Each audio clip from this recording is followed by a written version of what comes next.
They said I wasn't worth their time anymore. The moment I graduated, my parents packed their bags and disappeared without a trace, leaving me alone in an empty house with nothing but a note that said I was old enough to figure it out.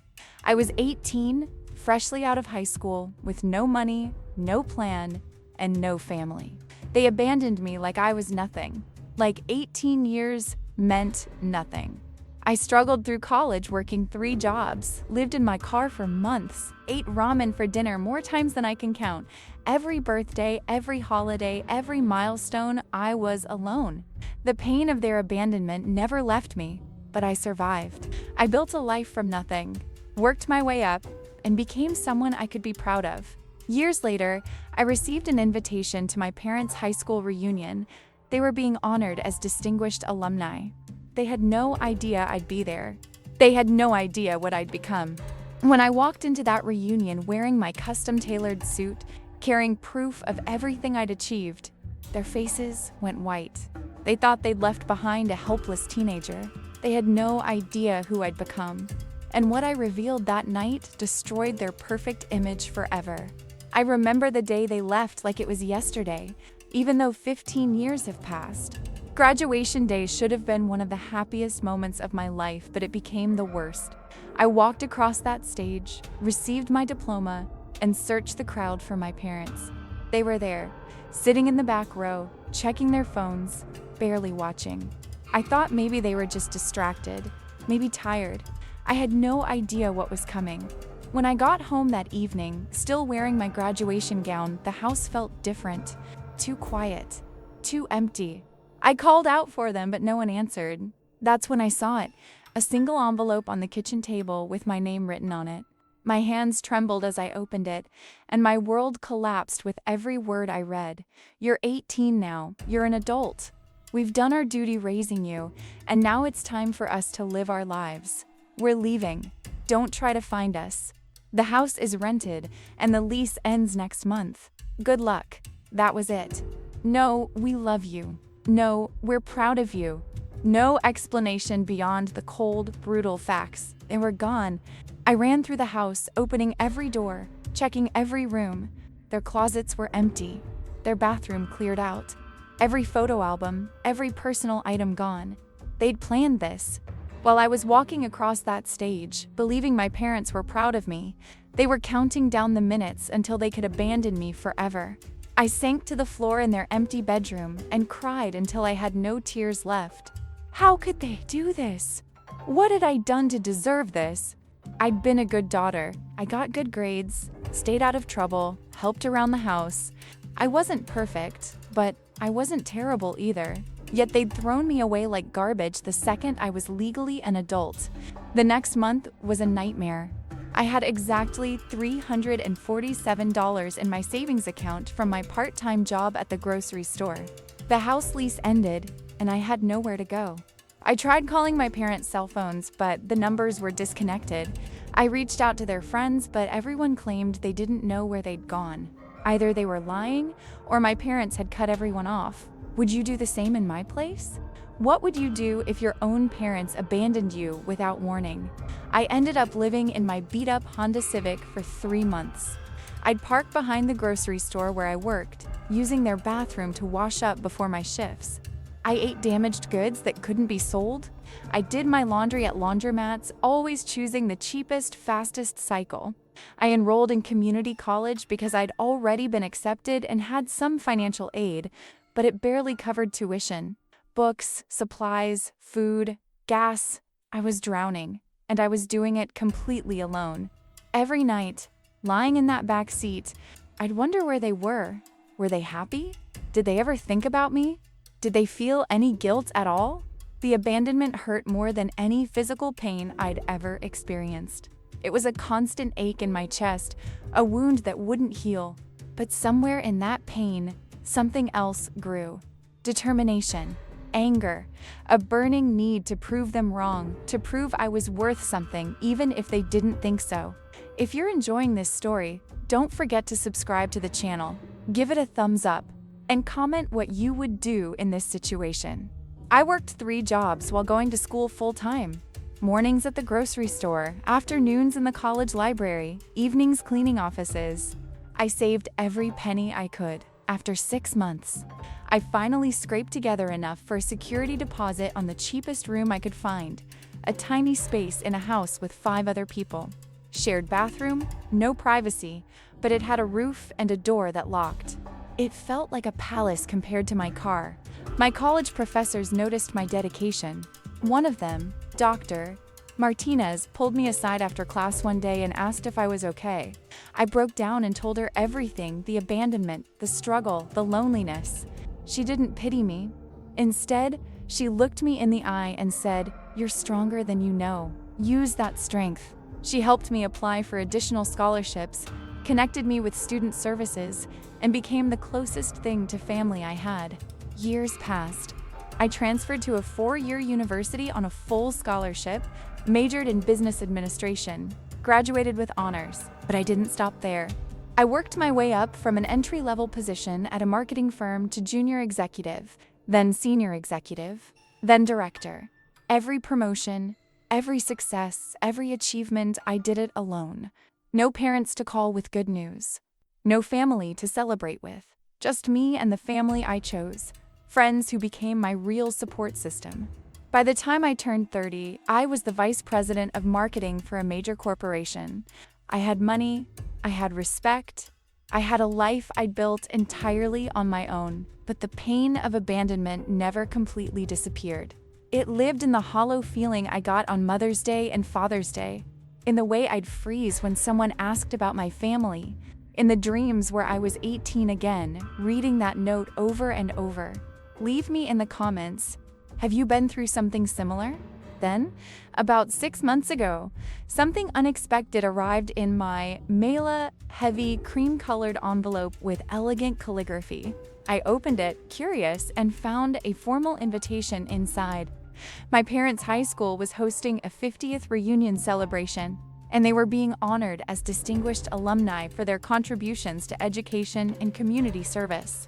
The invitation included a photo of them, older now, but unmistakable. They were smiling, arms around each other, looking successful and happy. I stared at that photo for a long time, feeling emotions I couldn't name swirling inside me. They looked so proud, so accomplished, so completely unbothered by the fact that they'd abandoned their only child 15 years ago. According to the invitation, they'd both become teachers, ironically, working with young people after throwing away their own daughter. They'd won awards. They'd been featured in local news articles. They'd built this whole respectable life while I struggled alone. The invitation had been sent to my current address, which meant someone had tracked me down.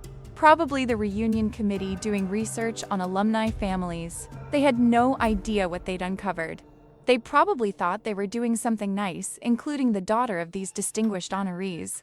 They had no idea my parents had left me to survive or die on my own. I held that invitation in my hands and felt something shift inside me. For 15 years, I'd carried their abandonment like a weight. For 15 years, I'd wondered if I'd ever get closure, ever get answers, ever get to look them in the eye and ask why. And now, here was my chance, delivered to my door in a cream-colored envelope. IRSVPD. Yes, I was going to that reunion. And I was going to make sure everyone there knew exactly what kind of people my parents really were. Do you think I overreacted? Comment what you would have done differently. The reunion was being held at a fancy hotel in their hometown, the same town where they'd abandoned me. I hadn't been back since the day I left that empty rental house 15 years ago. Returning felt surreal, like stepping back into a nightmare I'd finally escaped. I spent weeks preparing. I had my lawyer draft a document summarizing everything that had happened: the abandonment, the note they'd left, the fact that they'd disconnected their phones and disappeared without providing any means of contact. I gathered evidence, a copy of that original note, bank statements showing my $3-100-and-40-7 dollar balance the day they left, photos of me from those early years when I was struggling, pay stubs from all 3 jobs I worked simultaneously. I created a timeline of my life after they left, every hardship documented, every achievement earned alone. I also did my research on them. It wasn't hard to find information. They'd been featured in several local newspaper articles about their teaching careers. My mother taught elementary school and had won awards for her nurturing approach to education. My father taught high school history and was praised for inspiring young minds. The irony was so thick I could choke on it. They nurtured other people's children while abandoning their own. They inspired other people's teenagers while leaving theirs to live in a car. Subscribe and hit the bell icon for more stories like this. I had a custom suit made for the occasion, perfectly tailored, deep navy blue, expensive fabric. I wanted to walk in there looking successful, looking like someone who'd made it despite them, not because of them. I hired a professional to do my hair and makeup. I wanted to look powerful. I wanted to look like the woman I'd become, not the broken teenager they'd left behind. The night of the reunion, I arrived fashionably late.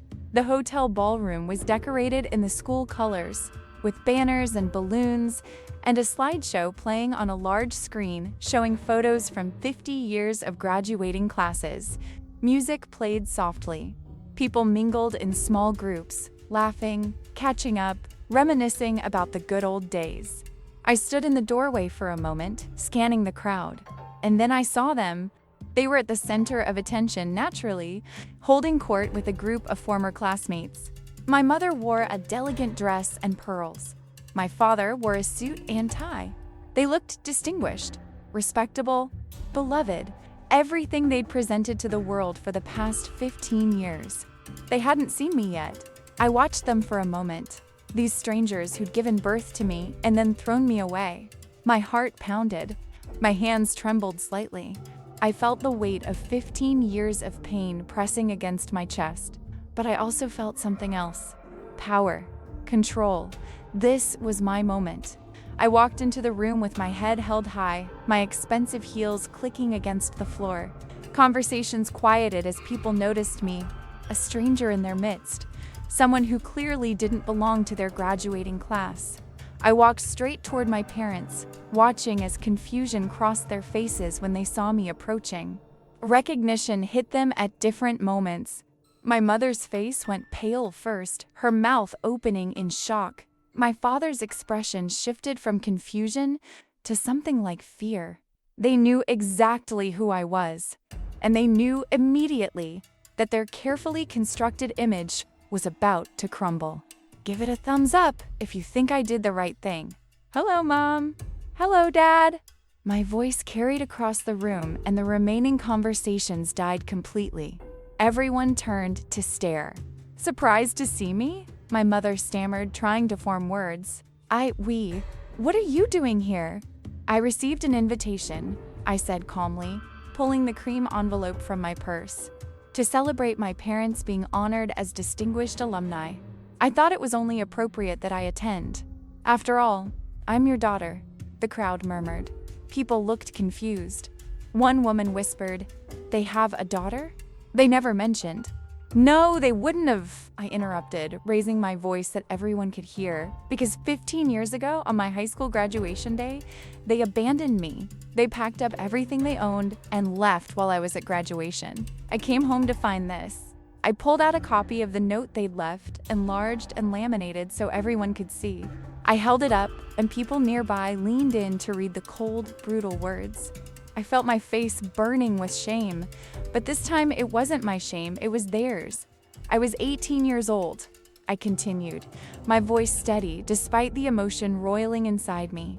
I had $347 to my name. They took everything and disappeared, changed their phone numbers, cut off all contact, left me completely alone. My father finally found his voice. Now wait, just a minute, wait. I cut him off. I waited 15 years for an explanation, for an apology, for anything. I waited while I lived in my car. I waited while I worked 3 jobs and put myself through college. I waited while I built a life completely alone with no family, no support, no safety net. So no, I don't think I'll wait anymore. The room was dead silent now. Every eye in the place was fixed on us. I saw shock on people's faces, Disgust, disbelief. The slideshow continued to play behind us, a cheerful montage of memories, completely incongruous with the scene unfolding. My mother's face had gone from pale to red. "You don't understand." "Then explain it to me," I challenged. "Explain it to everyone here. Explain how two people who dedicate their lives to educating and nurturing children could abandon their own daughter without a second thought. Explain how you can stand here being honored for your contributions to young people when you threw your own child away like garbage." I felt a lump tightening in my throat, but I refused to cry. Not here. Not in front of them. I'd cried enough tears over them to last a lifetime. Comment below what you would have done differently. My father tried to regain control. "This is not the time or place for this discussion, really?" "Because I think it's the perfect time and place." I turned to address the crowd directly. "These people are being honored tonight for their dedication to education, for their nurturing of young minds, for their positive impact on the community. But let me tell you what they don't want you to know." I pulled out my phone, where I had everything documented, photos, statements, evidence of everything I'd been through.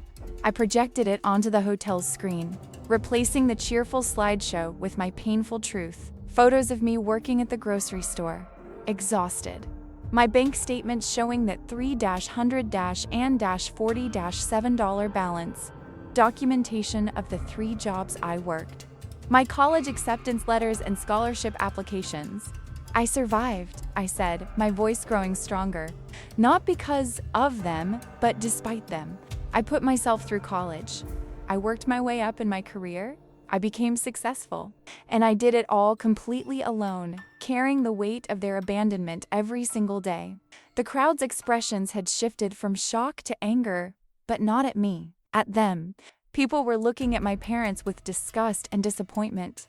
Someone in the back said loudly, "How could you do that to your own child?" My mother was crying now, mascara running down her face, but I felt no sympathy. Those tears were for herself, for her ruined reputation, not for me or what she'd done to me. We thought we were doing the right thing," she said weakly. "We wanted you to be independent, to stand on your own." "Don't lie," I said coldly. "You didn't want me to be independent.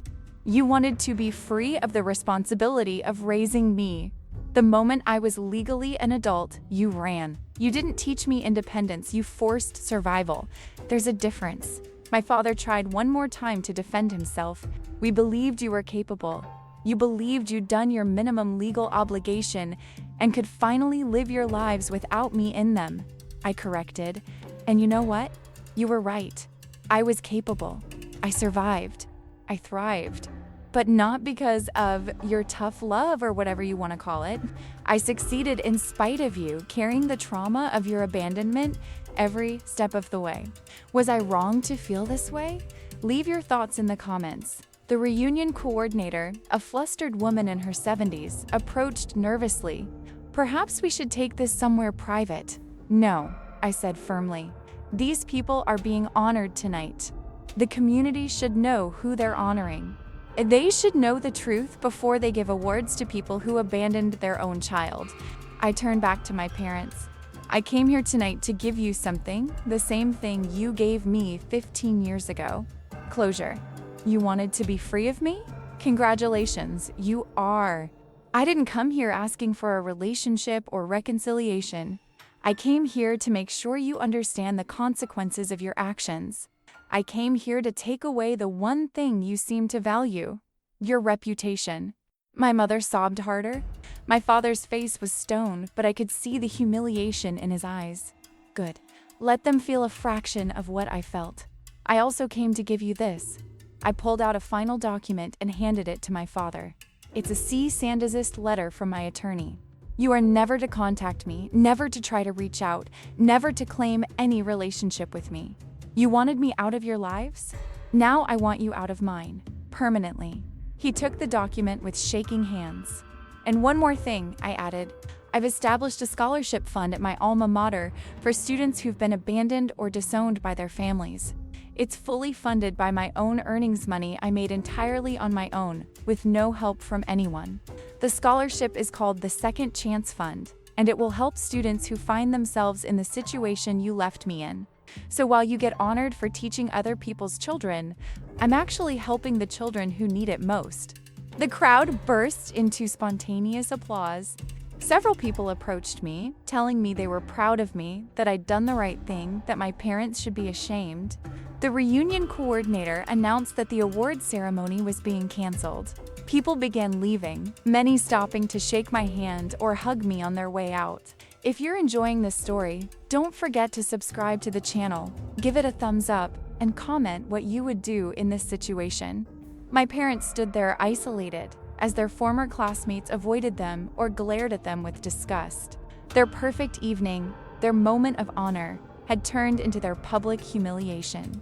Everything they'd built, the respect, the reputation, the image, had crumbled in minutes. I didn't feel triumphant exactly. I felt released, like I'd been carrying a massive weight for 15 years and had finally set it down. The little girl inside me, who'd wondered if she was worthy of love, who'd questioned what she'd done wrong, who'd carried the shame of being abandoned, she finally had her answer. She wasn't the problem, they were. As I turned to leave, my mother called out, "Please, can we talk?" I stopped and looked back at her. She looked smaller now, diminished, all her Polish and poise stripped away. For a moment, just a moment, I felt a flicker of the daughter I used to be, the one who loved her parents and trusted them completely. But that daughter died the day they left that note on the table. "No," I said simply. "You had 15 years to talk. You chose silence. Now it's my turn." I walked out of that ballroom with my head high, past the banners celebrating their achievements, past the photos of smiling students, past everything they'd built on the foundation of abandoning me. I walked out into the cool night air and took the deepest breath I'd taken in 15 years. My phone buzzed almost immediately.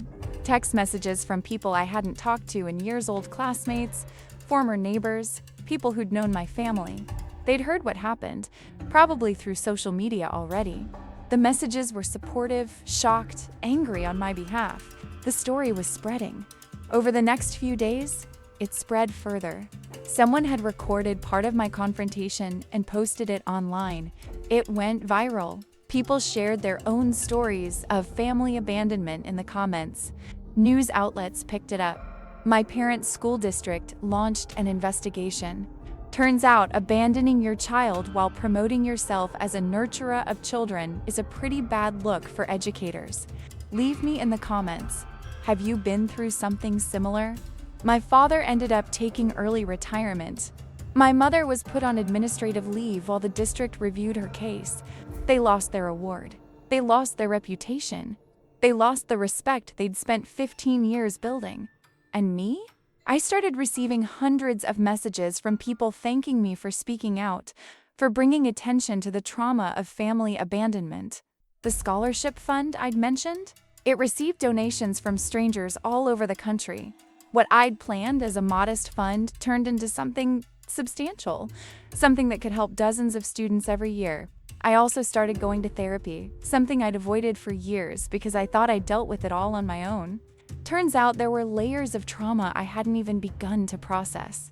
My therapist helped me understand that what my parents did was a form of abuse, that my survival wasn't just impressive, was miraculous.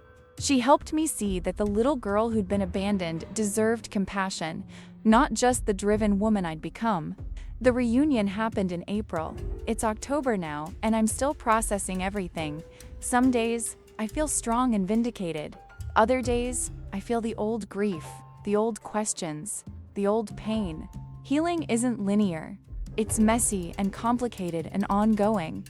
But I know one thing for certain: I did the right thing that night. Not just for me, but for every person who's ever been abandoned, disowned, or thrown away by the people who were supposed to love them unconditionally. I spoke the truth. I held them accountable. I refused to protect their reputation at the cost of my own healing. Subscribe and hit the bell icon for more stories like this. My parents tried to reach out a few times after that night, despite the cease and desist letter. Messages through third parties, emails from addresses I didn't recognize, even a letter delivered by mail. Each one was some variation of "you don't understand," or "we deserve a chance to explain," or "family should forgive." I forwarded everything to my lawyer and blocked every attempt. Because here's what I finally understood. They didn't abandon me because I wasn't worth loving. They abandoned me because they were incapable of the kind of selfless love that parenting requires. That's not my failure, it's theirs. And I refuse to carry their guilt anymore. The family I have now, the friends who became my chosen family, the mentors who guided me, the therapist who helps me heal, the scholarship recipients I meet each year who remind me why survival matters. That's my real family. The people who showed up, who stayed, who loved me, not because they had to, but because they chose to. That's what family actually means. A few months ago, one of the scholarship recipients sent me a video message. She was a young woman who'd been kicked out by her parents when she came out as gay. She'd lived in her car, just like I had. The scholarship had helped her finish college, and she'd just gotten her first job in her field. She was crying as she thanked me, saying that knowing someone understood, that someone had survived and thrived, had given her hope in her darkest moments. I cried watching that video, the good kind of tears this time, because this is what came from my pain. This is the meaning I created from my suffering. My parents threw me away, but I turned that rejection into something that helps others. I transformed my trauma into someone else's hope. Give it a thumbs up if you think I did the right thing. Sometimes, people ask me if I regret confronting them so publicly, if I think I went too far, if I should have been the bigger person and handled it privately. My answer is always the same. I was the bigger person for 15 years. I survived their abandonment with grace and strength. I built a life without dragging them publicly. I carried their secret and my pain in silence. That night at the reunion wasn't about being the bigger person. It was about finally being honest. The truth is uncomfortable. The truth is messy. The truth doesn't always fit into neat little boxes of forgiveness and reconciliation that make other people comfortable. But the truth is also powerful. The truth is healing. And the truth, finally spoken after 15 years of silence, set me free. I think about that 18-year-old girl sometimes, the one who came home to an empty house and a cold note. I think about how terrified she was, how lost, how broken. I think about the nights she cried herself to sleep in the back seat of her car. I think about how she wondered if she was worth loving, if she'd done something to deserve abandonment, if she'd ever feel whole again. If I could go back and talk to her, I'd tell her, "You're going to make it. It's going to hurt worse than you can imagine, and you're going to want to give up 1,000 times. But you're stronger than you know. You're going to build something beautiful from these ashes. You're going to become someone you're proud of. You're going to survive this, and you're going to thrive. And one day, you're going to stand in front of them and take back your power. So hold on, just hold on." That's what I want anyone reading this who's been abandoned or rejected to know. You can survive this. The family that's supposed to love you might fail you, but you will find people who choose to love you. The parents who should have protected you might leave you vulnerable, but you will learn to protect yourself. The foundation that should have been solid might crumble, but you will build a new one. You are not defined by who left you. You're defined by how you survived. You're defined by the life you build. You're defined by the love you give and receive from the people who choose to stay. Comment below what you would have done differently. My parents still live in the same town. I hear updates occasionally through mutual acquaintances. They keep to themselves mostly. The teaching awards have been removed from the school's website. The newspaper articles about their contributions have been updated with corrections acknowledging the controversy. They're not exactly pariahs, but they're no longer the respected community figures they once were. They have to live with the consequences of their actions now, just like I had to live with those consequences for 15 years. I don't think about them much anymore. Not with the consuming pain I used to feel anyway. They've become footnotes in my story, not the main plot. The story isn't about them, it's about me, about survival, about resilience. about refusing to let other people's failures define your worth. I've started speaking at events sometimes, sharing my story with groups that support abandoned or disowned young adults. It's hard, digging into those memories, but it's also cathartic.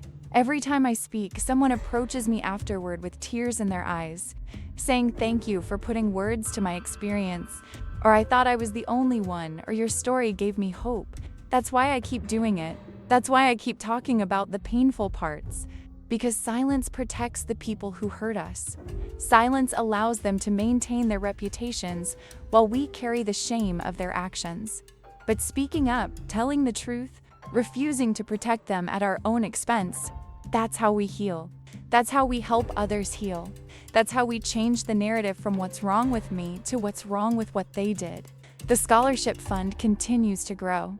We helped 12 students this year, and we're on track to help 20 next year. Each recipient has their own story of rejection or abandonment, their own journey of survival. When we have our annual scholarship dinner, I sit with these young people and listen to their stories, and I see myself in each of them: the scared teenager, the determined survivor, the person who refuses to let rejection be the end of their story. This is my legacy, not the degrees I've earned or the job titles I've held, but the hope I've given to people who needed it. This is what I built from the ruins of my abandonment. This is how I transformed their rejection into something meaningful. Would you do the same in my place? How would you act in this situation? So yes, I crashed my parents' reunion. Yes, I exposed their secret publicly. Yes, I destroyed the reputation they'd carefully built.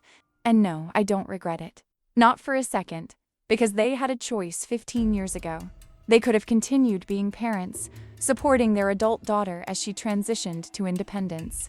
They could have maintained a relationship, offered guidance, been there for milestones. Instead, they chose abandonment. They chose cruelty. They chose their own freedom over their child's well-being. And I had a choice at that reunion. I could have stayed silent, protected their image, swallowed my pain one more time. Or I could speak my truth, hold them accountable, and refuse to carry their shame anymore. One chose myself. I chose honesty. I chose healing. And I would make the same choice 1,000 times over. The reunion was in April. It's November now, and my life has continued evolving. I'm still in therapy, still working through layers of trauma. I've started dating again, something I'd avoided for years because trusting people felt impossible after my parents' betrayal. It's scary, letting people in, risking rejection again. But I'm learning that not everyone leaves. Some people stay. Some people are worth the risk. I celebrated my 33rd birthday last month, my 15th birthday without my parents. My chosen family threw me a surprise party. There were about 20 people there, all of whom had shown up for me in ways my parents never did. As I looked around the room at these people who loved me, not out of obligation, but out of genuine care, I felt something I hadn't felt in 15 years. I felt like I belonged. I felt like I had a family. One of my friends made a toast. She said, "To the strongest person I know, who survived the worst and built the best life from it." Everyone raised their glasses, and I felt tears prick my eyes, but these were good tears, healing tears, grateful tears. Later that night, I looked at myself in the mirror and barely recognized the person staring back. Not because I looked different, but because I felt different. The 18-year-old girl who'd been abandoned was still there, still part of me, but she wasn't driving anymore. The 33-year-old woman I'd become was in control, the one who'd survived, who'd thrived, who'd transformed pain into purpose. Leave me in the comments. Have you been through something similar? I think that's what healing looks like. Not the absence of pain, but the presence of strength alongside it. Not forgetting what happened, but refusing to let it control your present. Not pretending you're okay, but building a life where you actually are okay most days. My parents will never understand what they did to me. They'll never fully grasp the magnitude of their abandonment or the years of struggle it caused. They might tell themselves, "It worked out fine," that I'm successful, so no harm done. But that's not true. The harm was done. The The scars are real. I just chose to survive anyway.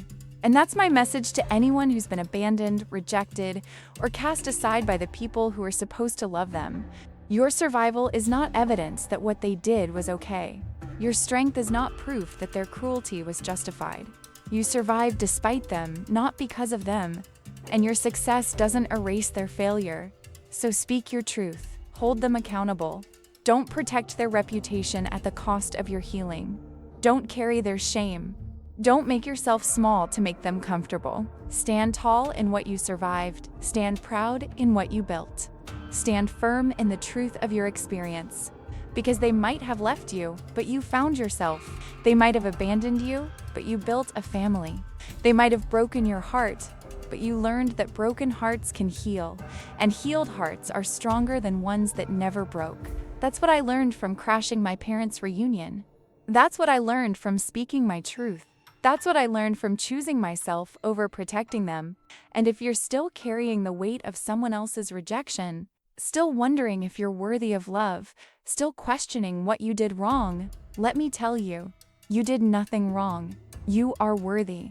You are enough. And the people who left you, that's their loss, not yours. Do you think I overreacted? Comment if you know someone like this. I still have hard days. Days when the old pain resurfaces unexpectedly. Days when I wonder what my life would have been like if they'd stayed, if they'd loved me the way parents should. Days when I grieve the family I should have had, not the one I got. But I also have good days, more and more of them. Days when I look at my life and feel genuine pride in what I've built. Days when I connect with a scholarship recipient and see the difference I'm making. Days when my chosen family shows up for me in ways that remind me what real love looks like. The good days are outnumbering the hard days now. That's how I know I'm healing. So if you're still struggling, still surviving, still fighting through the aftermath of abandonment, keep going. It gets better. Not easier necessarily, but better. The pain becomes less consuming. The questions become less urgent. The wound becomes a scar still there, still tender sometimes, but no longer bleeding. You will survive this. You will build something beautiful from the ashes. You will find people who choose you, who stay, who love you the way you deserve to be loved. You will become someone you're proud of. You will transform your pain into purpose. And one day, when you're ready, you'll stand tall in your truth and refuse to carry their shame anymore. You'll speak up. You'll hold them accountable. You'll choose yourself. That day might be tomorrow, or next year, or 10 years from now. There's no timeline for healing, no deadline for speaking your truth. But when that day comes, you'll know, and you'll be ready. And you'll realize, like I did, that you were never the problem. You were never unworthy. You were never too much or not enough. You were always exactly who you were supposed to be. They just weren't capable of seeing it, appreciating it, or loving it the way you deserved. Their failure to love you says everything about them and nothing about you. Remember that. Hold on to that. Believe that because it's true. If you're enjoying this story, don't forget to subscribe to the channel, give it a thumbs up, and comment what you would do in this situation.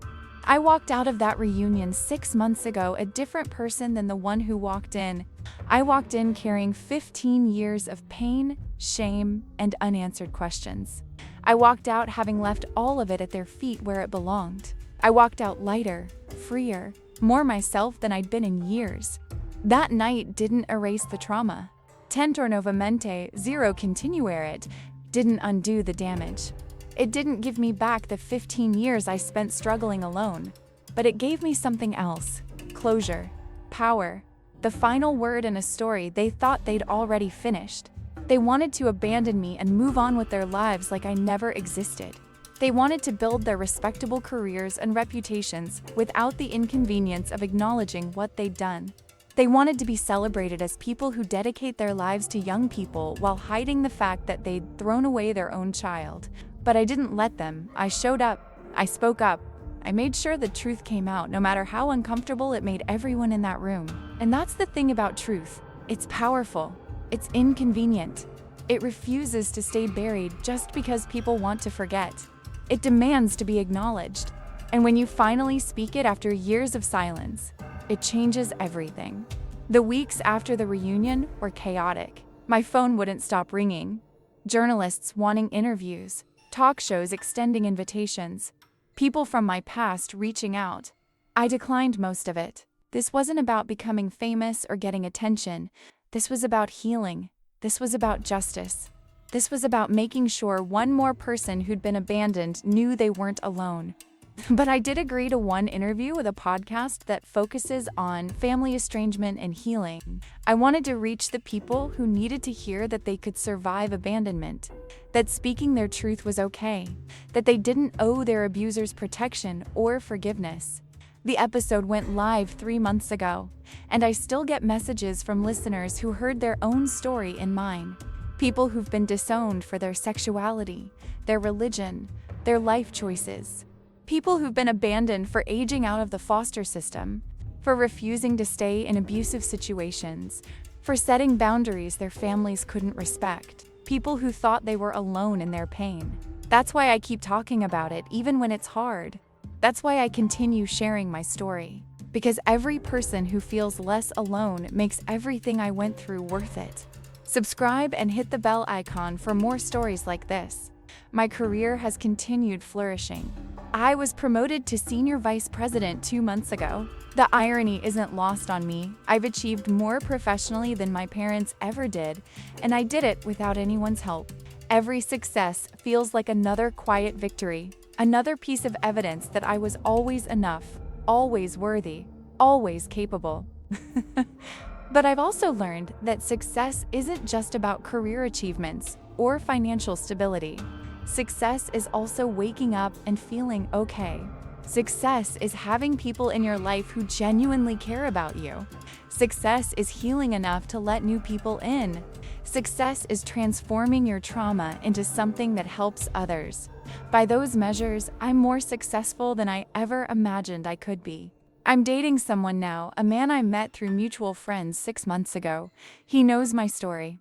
He knows about the abandonment, the struggle, the trauma, and he hasn't run. He stays. He shows up. He reminds me gently and consistently that not everyone leaves, that I'm worthy of love that stays. It's terrifying sometimes, letting him in. There's always a voice in the back of my head warning me that he'll leave too, that everyone eventually leaves, that I shouldn't get too comfortable or too attached. But I'm learning to quiet that voice.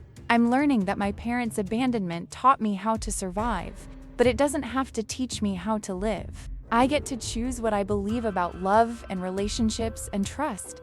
I choose to believe that some people stay. I choose to believe that I'm worthy of that kind of love. I choose to believe that my parents' failure to love me doesn't mean I'm unlovable.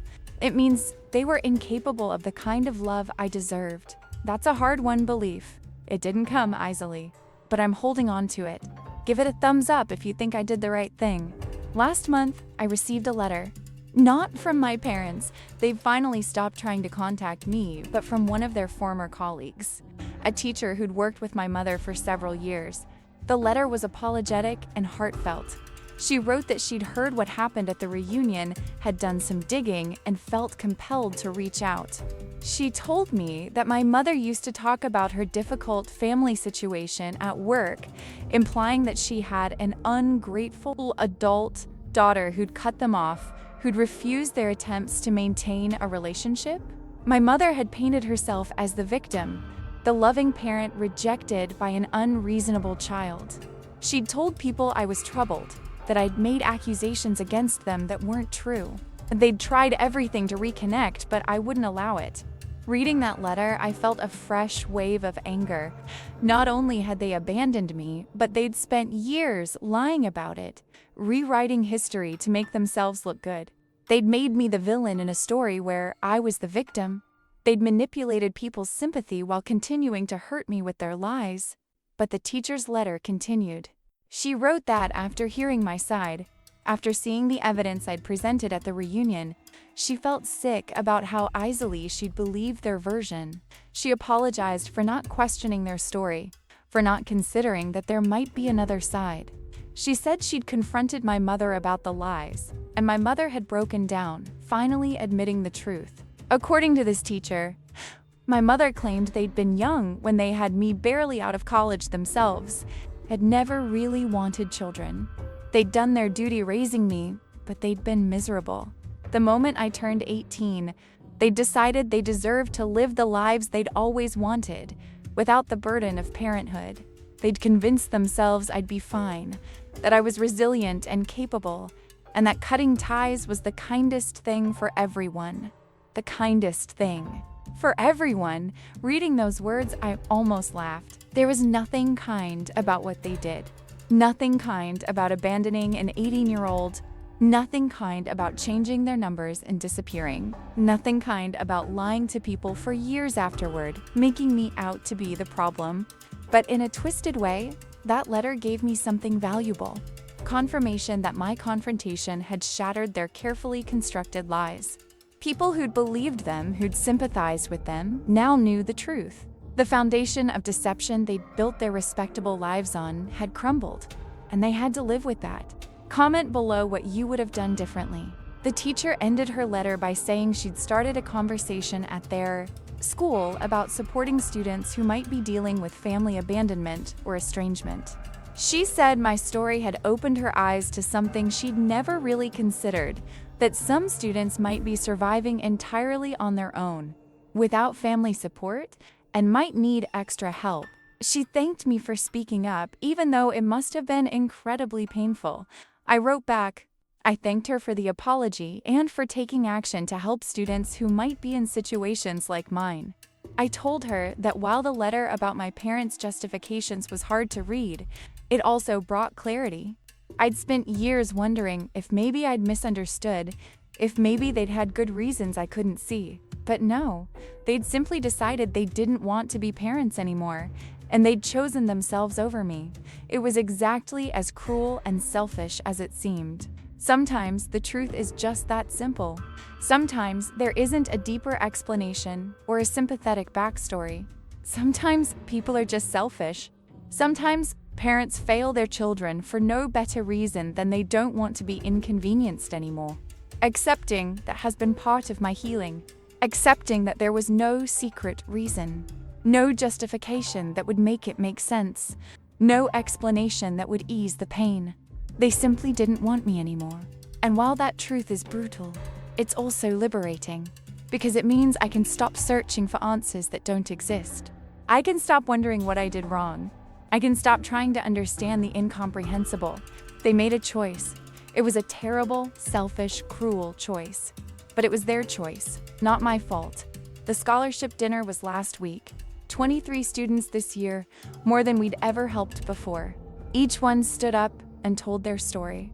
Each one shared about the family member who'd abandoned them, disowned them, or rejected them. And each one talked about what the scholarship meant to them, not just financially, but emotionally, knowing that someone understood, that someone cared, that someone believed they were worth investing in. I sat there listening to their stories, seeing myself reflected in each one, and I felt this overwhelming sense of purpose. This is why I survived. This is why I endured. This is what I was supposed to build from the ashes of my abandonment. Not just my own success, but a pathway for others to succeed too. One young woman, barely 19, shared that her parents had kicked her out when she'd refused to marry the man they'd chosen for her. She'd been homeless for 4 months before finding a shelter that helped her apply for college.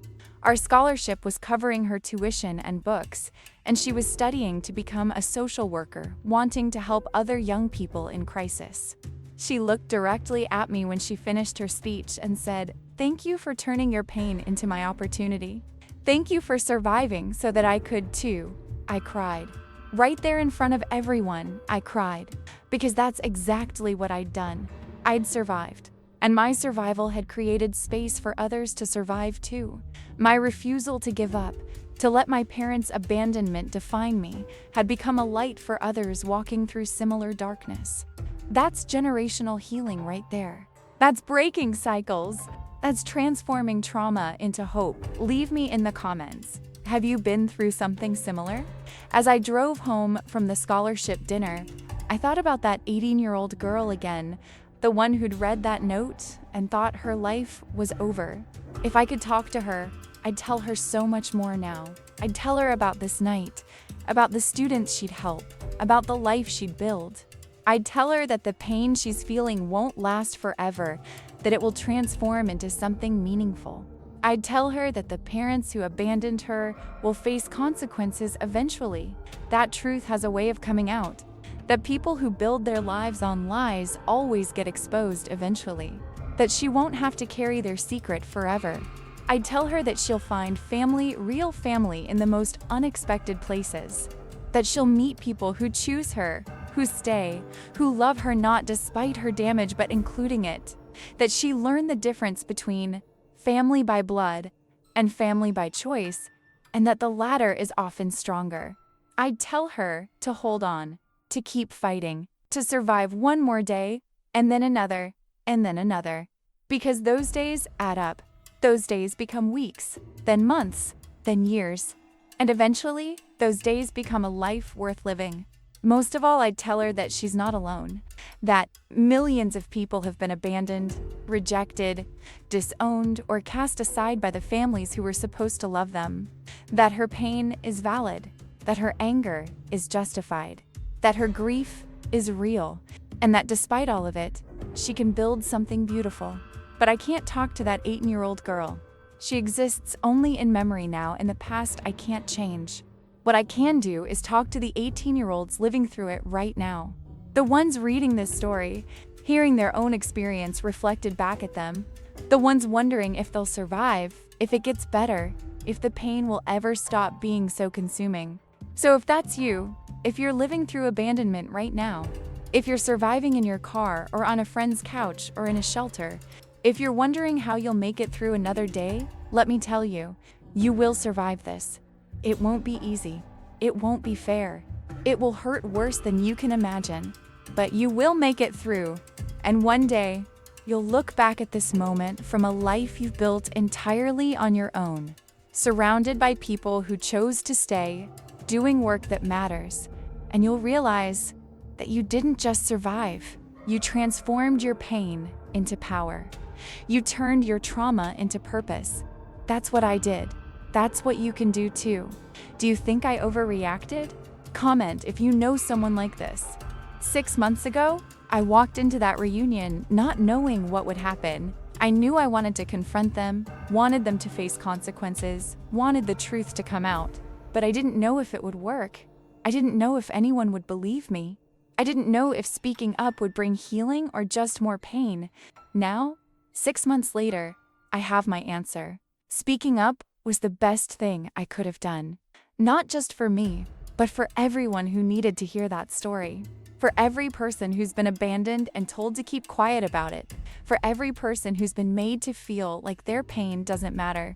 For every person who's been protecting their abusers at the cost of their own healing. The truth matters. Your truth matters. Your pain matters. Your story matters. And you don't owe anyone silence. You don't owe them protection. You don't owe them forgiveness. You certainly don't owe them the preservation of their reputation at the cost of your healing. You owe yourself truth. You owe yourself healing.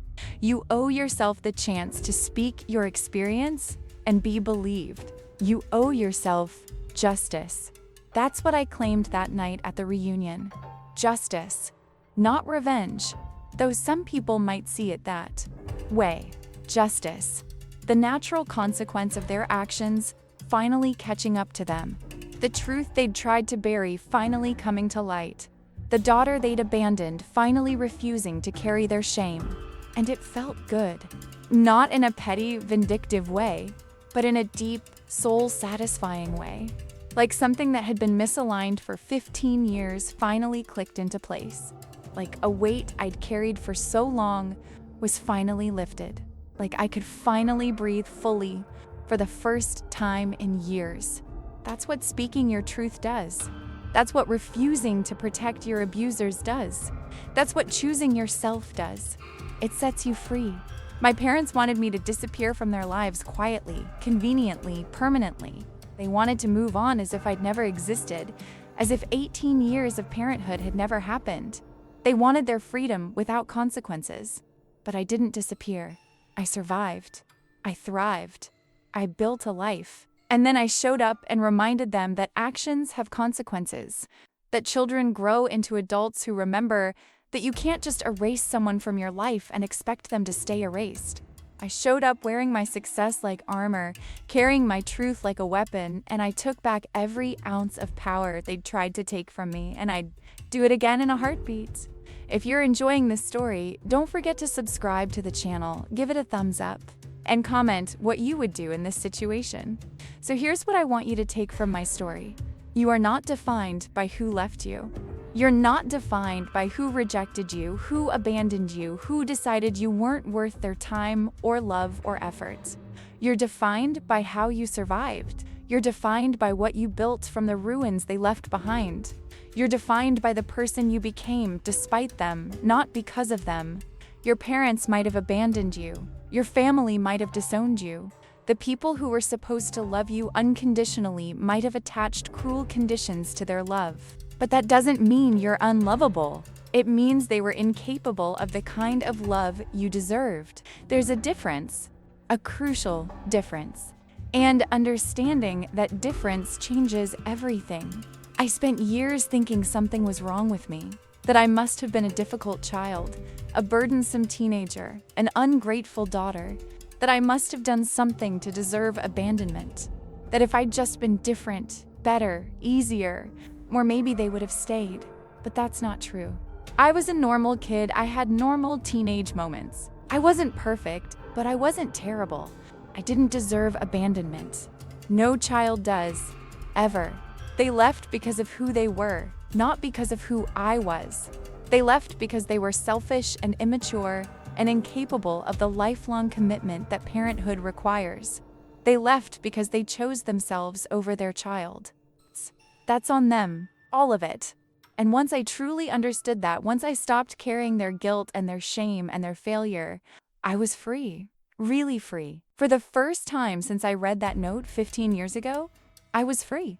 That's what I'm offering you. Freedom. Freedom from the lies they told you about yourself. Freedom from the guilt that isn't yours to carry. Freedom from the shame that belongs to them. Freedom from the belief that you're broken or unlovable or not enough.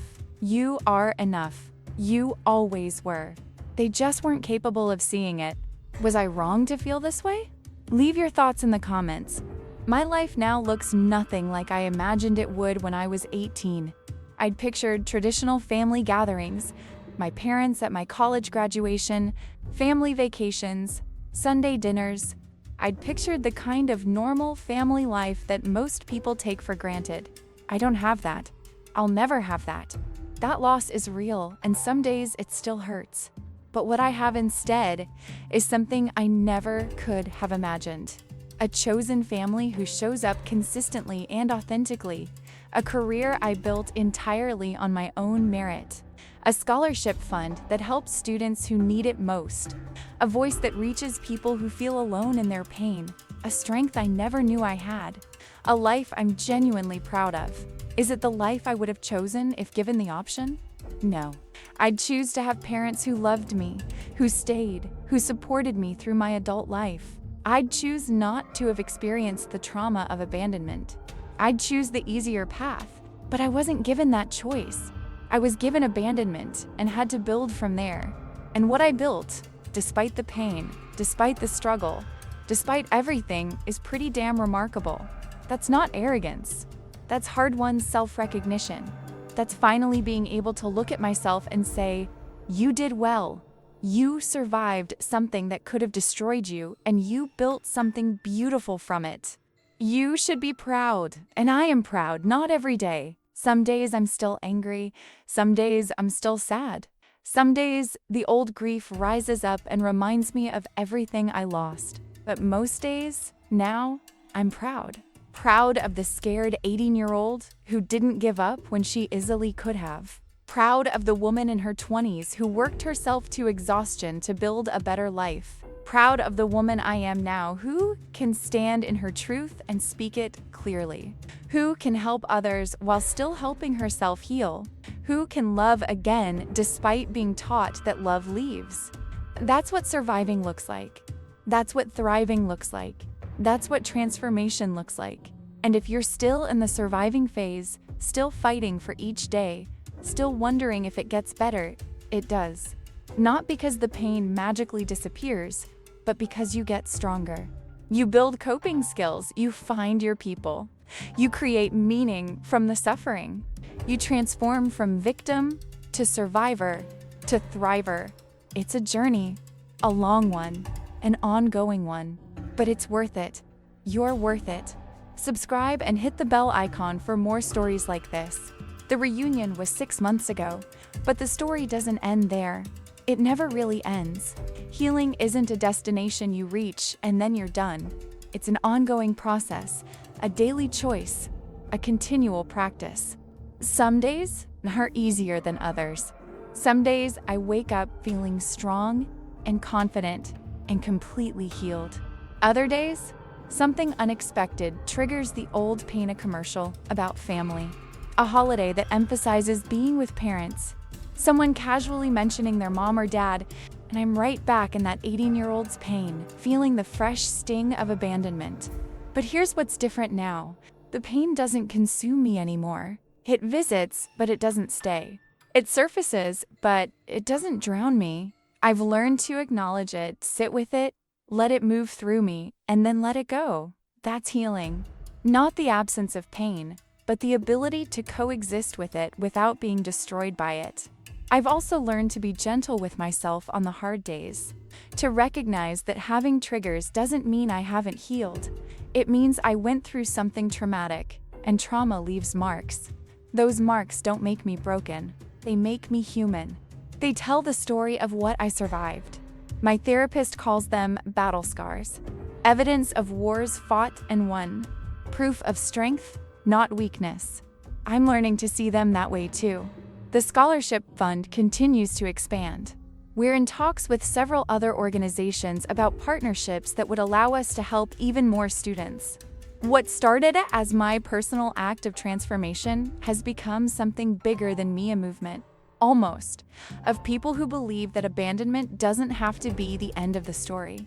Give it a thumbs up if you think I did the right thing. I've also been asked to write a book about my experience. A publisher reached out after hearing the podcast interview, saying that there's a real need for stories about surviving family estrangement. I'm considering it. Part of me wants to share the full story, every detail, every struggle, every triumph. Part of me worries about reopening wounds that are still healing. But I keep coming back to that young woman at the scholarship dinner who thanked me for turning my pain into her opportunity. I keep thinking about all the messages I receive from people who feel less alone after hearing my story. I keep remembering how isolated I felt at 18, how desperately I wished someone would tell me I could survive this. If writing a book means more people hear that message, that you can survive abandonment, that you can build a beautiful life despite it, that speaking your truth is powerful and healing, then maybe it's worth it. Maybe reopening some wounds in service of helping others heal is worth the temporary pain. I haven't decided yet, but I'm thinking about it. What I have decided is that I'm done hiding. I'm done protecting people who hurt me. I'm done carrying shame that isn't mine. I'm done making myself small so others can feel comfortable. I'm done apologizing for surviving loudly instead of disappearing quietly. I exist. My story exists. My pain exists. My survival exists. My triumph exists. And none of that requires anyone else's permission or approval. That's perhaps the biggest lesson I've learned. You don't need your abusers to acknowledge what they did for your pain to be valid. You don't need them to apologize for you to heal. You don't need them to understand for you to move forward. You don't need them at all. Your healing belongs to you. Your truth belongs to you. Your story belongs to you.